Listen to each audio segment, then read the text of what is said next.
Netako klasean girona gotia da danon arti ondo iruatia, eta lanian motibuta gotia, eta horrekin zamura egiten du lan.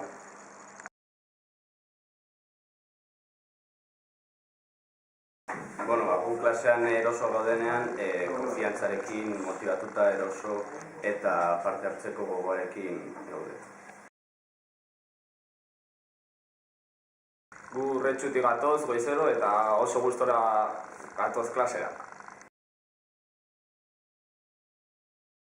Gu guzteu, errespetua eta konfiantzia eta afinidade eukitzia gerakien artean oso importantiala klasia aurrera bateko.